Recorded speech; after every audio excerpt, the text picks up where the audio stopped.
Mic check, 1, 2. Tom, use your word. Hey, you. That's original freedom.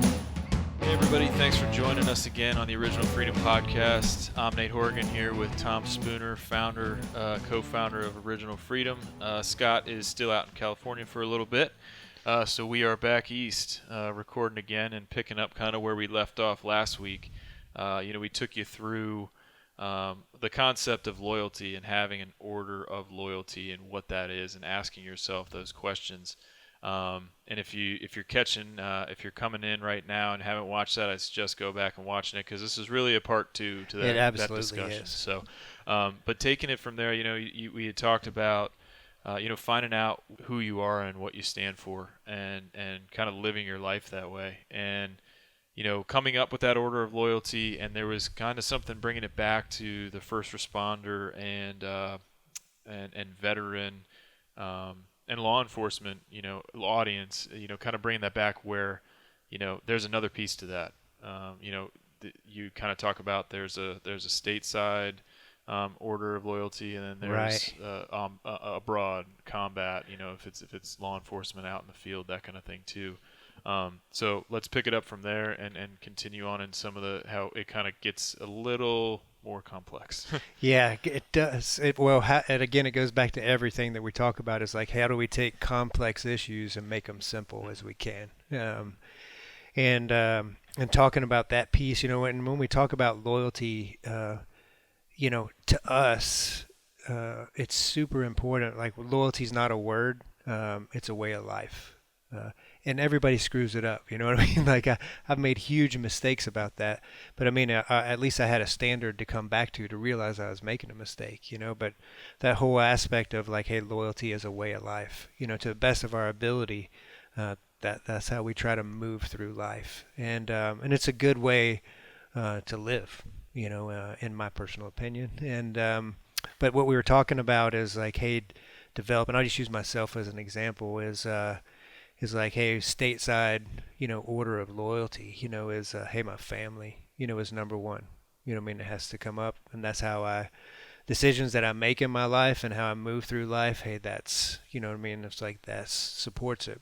But what happens when I deployed, because it's like, hey, Tom, you just said that your family is the number one thing in your life. Hey, why would you risk your life? Like, hey, you're contradicting yourself there. But again, that's why everything that we do, it comes back to that thine own self be true. It's like, because in my world, in my understanding of things, the best thing that I could do for my family and protect them and show them that I loved them was, to address problems that we were having overseas so that we wouldn't have them here at home. So that was just how I made it congruent for myself, like being able to do that.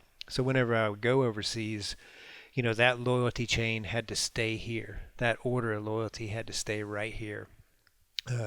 Because if I'm with my teammate and we're getting ready to go through a door where there's a machine gun and there's a guy shooting at it and one of us is about to get shot, if I'm holding on to my order of loyalty stateside over there, then my decision-making process would be that, hey, I don't want to die because my family needs me.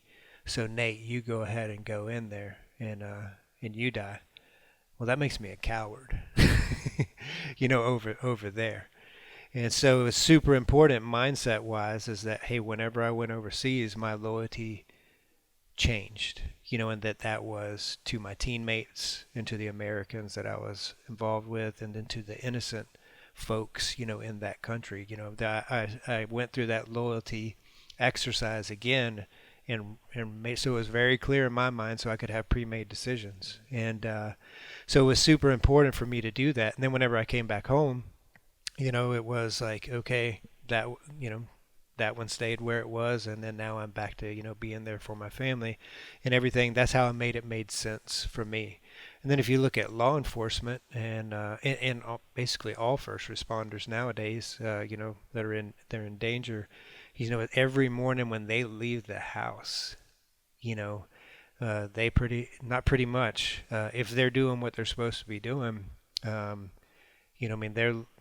leaving, they're home loyalties at home, and as soon as they get into that car or get onto that vehicle or get into wherever they're working, they're having to assume like, hey, okay, now I got to do what's best for the team, and so it could be confusing if you don't know who you are and what you stand for and what your order of loyalty is and where you're at.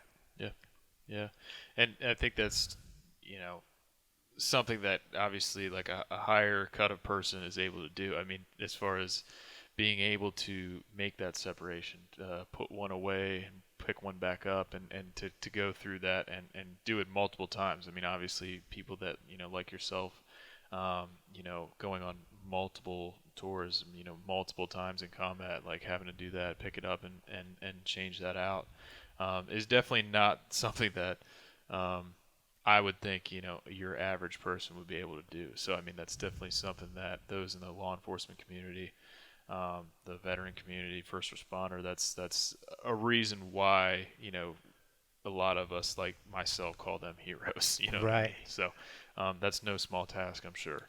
Oh yeah, man. And the thing is you would think that over time, well, it would get easier to do, but it's the opposite occurs. It gets harder. Because the more times I was in combat, the more I was well aware of like it could be me. Mm-hmm. You know what I mean? So some of the hardest times in my life was giving myself over, putting all that I love in life, what I mean, my true stateside chain, you know what I mean, like the true ones on the top of that, putting those to the side, what I mean, and by choice, and willingly doing that, that's some of the hardest things because hey, and every time it got even harder because I knew the consequences. I mean, you do the job long enough, a lot of times it turns into a numbers game. Right. What I mean? It's like, hey, the longer I put myself at risk, the more potential I have of that happening. So it's kind of a reverse thing that one would think that, well, I just get desensitized to it. Mm. You know what I mean? And it's like, hey, yeah, it's what we do. Not for me. Like for some, maybe that is the case that happened, but not for me. Each time it was a conscious and for me prayerful, what I mean, decision of like, hey, fucking focus. Where am I at? What am I doing?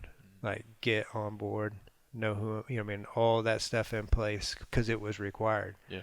And yeah, man, that's why we just go above and beyond of taking care of those that take care of us. I mean, why wouldn't we? Yeah. Definitely. And so this again coming all back to kind of the origin of this discussion was about the things that you and Scott really would set you guys apart from other people that would train law enforcement, obviously on the hands-on, the technical, tactical things, but also the things taken care of and looking inward and making sure that you're thinking about those things, but before, like you talked about, and even last episode, pre-made decisions. So, with that being the case, going from, your order of loyalty, your multiple orders of loyalty, depending on where you're at or what day it is, what were some of the ways, like what did you see as far as like what would a consequence be of if someone was not, if they didn't have that order right, or on a certain day, like those orders were reversed, or if a guy, like you had said in a scenario, was coming through the door and he didn't have it in line, as far as what were some of those, what's the consequence of that happening in that line of work? Yeah, and like we had talked about in the last episode, it's that's why we use the first responder and the combat scenarios as a point of reference is because of the consequence. Mm-hmm. And that consequence it being death. Yeah, sure and swift and immediate, I mean, and tragic. I mean, like, hey, without a doubt, that's what's going to happen. And it goes back to the whole kind of concept of why we take the time and go through all of these different things because it tees up the subject of like me knowing that there's things in life that are worse than death, and so it's like, hey, really, what does that mean? And we talked a little bit about it before. It's like what that means is that, hey, I know that in those moments, and I'm speaking like personal experience, in certain scenarios where it's like, hey, somebody's getting ready to die, 100%, like it's happening, and everything inside of me, of being a human, uh, or just being me anyway, is like, hey man, I don't want to die. I do not want, I'm thinking about my wife, my kids, like everything, all that kind of stuff. So, the natural response is like, hey, to take the easier, softer kind of way, hey, let somebody else do it and stuff. But what I know is that if I was to let someone do that, and then they died, that's not something that I could live with. Because what that made me at the time was a coward. And that's a big, strong word, because it's appropriate. And then it's really strong, in the first responder military community, again, because of the consequence level, is sure and swift. But when we really looked at it, and it's like, hey, why is that such a big deal? Like you had said, it doesn't matter if you're first responder, or if you're just, a pure civilian, not in those professions. It's like, yeah, somebody calls you a coward, like, hey, you're about to fight, right? You know what I mean? It's a big deal, because when someone displays, what cowardice is just, it's the ultimate act of selfishness and self-centeredness. And that is me and you sitting there and saying, like, hey, I'm not going through the door, because I am so overwhelmed and so concerned about how I think and feel about this situation, um, that I that I'm now going to allow you to die. It's just the ultimate act of selfishness, and with that being the ultimate act of selfishness, it's saying another thing too, and is saying that I have zero love for you. I have zero love for your family. I have zero love for your friends. I have zero love for anything that is about to, the ripple effect that has occurred whenever you go and die. So that is why there's this ginormous allergic reaction to, cowardice. But there's, and a lot of those guys, some of them that you read about, they drink themselves to death. You know what I mean? They shoot themselves. They do. There's things, certain things in life, and everyone is different. And that's why, again, why we come back to these kind of exercises and these kind of things, like, hey man, because me and you are completely different. There's obviously a lot of things that we're really aligned on. That's why we work together. You know what I mean? And our families hang together and everything. But it's, that's why it's so important that I know that. Yeah. And so, just kind of hitting on that even further, as far as, how would that be rolled out? I know we've kind of talked off camera a little bit about it, but as far as like, when you would take cops and others through this process, this training or lecture even, getting to that point of things being worse than death, things in life being worse than death. What was kind of the reaction to that? How was it kind of articulated that it really hit home? Yeah, because again, just having taught, not teach it did, to haven't teach it did, haven't taught for as long as that I have, as could really read everybody's faces, and a lot of folks really get uncomfortable, where it's like, man, either I haven't thought about these things, or now that I'm thinking about these things, I'm recollecting on times when I wish I'd have done things differently.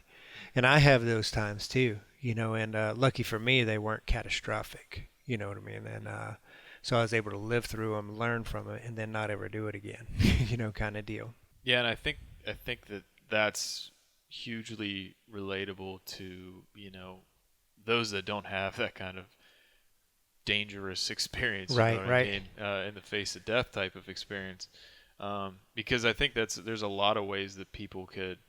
It's just a different way of looking at things, and I like the way that it's put too. Of like, there are things in life worse than death. Like as far as like in life, it's not put there are things worse than death. It's like worse. There are things that you will live with that are worse than simply not being here. Exactly. And I think I think it always comes back to me thinking about relationships, as far as looking back on how we treat people. If it's business deals, if it's family, if it's we said something that you know what I mean, like as far as like looking back and feeling torn up about, or I don't want to immediately go to regret, but also like there's just things that ways in which we've handled ourselves, behaved in the past, that kind of thing, that I think we can all look back and relate about, that like that digs at me every day. Oh or yeah. even worse, keeps me up at night, or and that the key would just be, um, I think in this type of conversation would be like to think about how to correct that behavior. Yeah, man, because it, like you said, other than the big, like, hey, life or death piece, it's like the internal, to a degree, life and death, and that is where, hey, I let the people that I love down. Mhm. You know what I mean? Like, I disappointed the D word, right? You know what I mean? It was like, hey, man, I'm disappointed in what you've done. Like, and you mentioned it, what made me think of that, is when you said regret. Because, there's very few things in life for me that are worse than freaking regret, which creates shame, guilt, remorse, which is just all horrible. It's because that's the last thing. Again, understanding myself, like you can beat me, you can punch me, hell, you can do whatever you want to me. But like, if you tell me I let you down, you know what I mean, and you're someone that I give a shit about, that of not letting down, it's like, man, you kind of let me down with that, man. I mean, that's like a stake in my soul. It's so that's like we said, just relating. I mean, we're using the big life and death kind of thing, but bringing it down into everyday life. Because again, I'm not deploying anymore, so but still the same kind of way of living because of those reasons that we're talking about now. It's like I don't want to disappoint. I mean, and the last thing I want to do is let my team down. Mhm.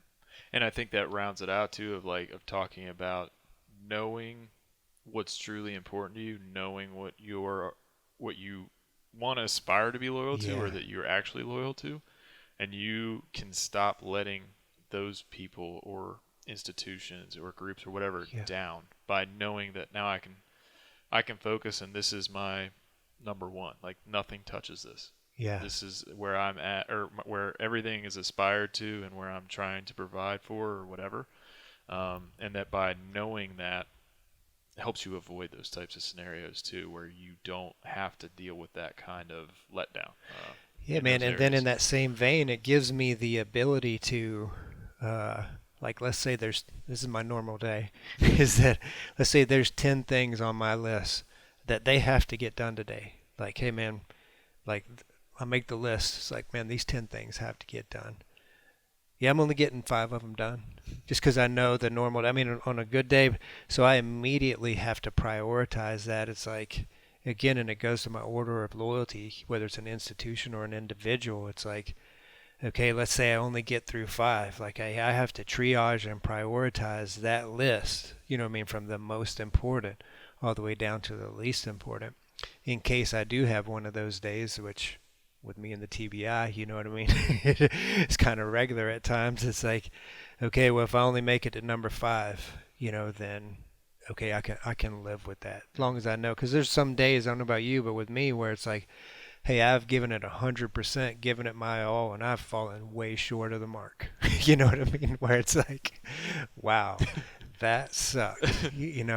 But I have, again, back to being able to live within my own skin. At the end of the day, it's like, well, I can fall back on, at least I took care of the no kidding, what I mean, the top 3 things, what I mean, that I no kidding had to have done, Yeah, and so this tool, is just so good, yeah, so, to use in everyday life. yeah. So, and at this point, you guys taking them through all of these things, looking inward and finding out where that loyalty lies. What is the how did you leave them?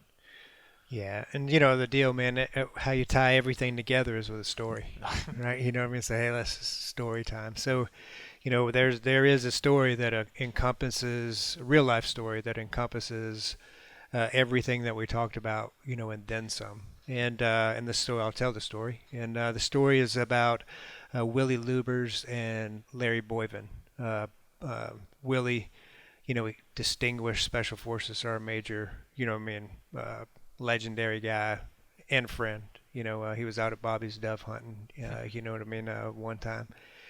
And a close friend to a lot of our close friends. And then Larry Boyven, worked with him for years. He was in the first Battle of Fallujah, was wounded and got several awards. Just again, stand-up men.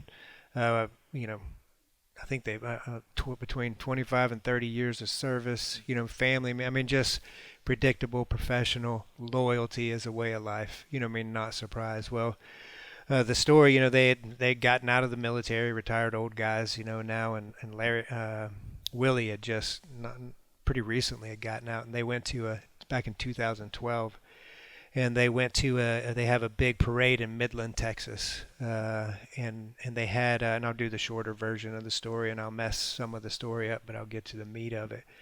Is they were on this float. So they put all these veterans and their wives, on these floats, and a lot of them are injured. A lot of the veterans that are on there, Willie and Larry were both physically capable men, but they had guys in wheelchairs in there and and canes, and so they had these flatbed semi trucks set up, and they had chairs like secured down to them so they could sit there and drive through town, everybody cheering, wonderful parade. Well, as it turned out, they ended up the parade got jammed up on a railroad track, and then next thing a tragedy occurred, and a train came through there, and so. From the time that the train came around the corner, I'm not sure exactly how much time they had, but I want to say it was around 10 seconds, or it's between 10 and 20 seconds that they had before from the time they saw that the train was coming, and then the impact that happened. So what did those two guys do during that time? The interesting thing about this story, real life story, is that it was that intersection of both of their loyalties. Their order of loyalties was on that train, which was soldiers that they had taken care of for their whole careers, and their wives, were on this train. So the train imminently is coming.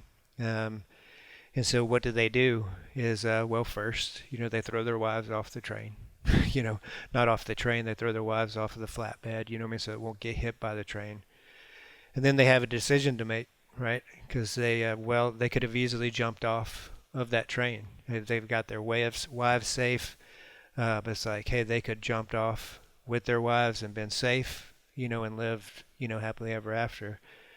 But again, they knew everything that we had talked about. They had already lived it, and they knew that there's things in life worse than death. So once they got their stateside loyalties off of the flatbed, then they moved to the deployed ones, so the last 5 to 7 seconds of their lives, they were throwing, veterans off of that train until the impact, hit them and killed them. And, so from start to finish, these were two men that lived, that way of life. And it didn't surprise anyone, right? Because it was predictable. Because of course they stayed on that train and threw them off. How could, they wouldn't have done anything different. They were true to themselves, all the way to the end. So that's how we would tie up, with that story, which is hugely tragic. But at the end, here's two men that lived their life fully, to the end, by their own means, within their own loyalties, And so what we'd always end these kind of talks with is like, hey, what's next? What's next is we would always say is like, hey, man, be a fucking hero, be that guy for your family, for your community. Like, don't just sit around and be mediocre. Not saying you have to jump tall buildings in a single bound, but hey, show up and deliver. Know who you are, what you stand for, and who you're loyal to, and live in that manner. Making mistakes along the way, but hey, you hear people say like, hey, don't want to be a hero. Yeah, fuck that. Like, hey man, we need them. Your family needs them. Like, there's no one else coming. Like, hey, you're their hero. Like, step up. Stand and deliver, which is super hard to do, but way worth it.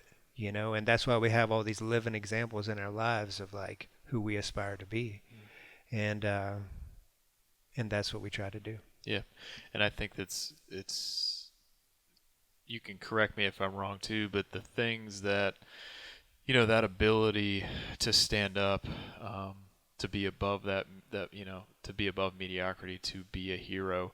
I think it's easy for us to say that those two guys were absolutely that, and that there's a lot of other people out there that can live up to that have that Yes. service mindset.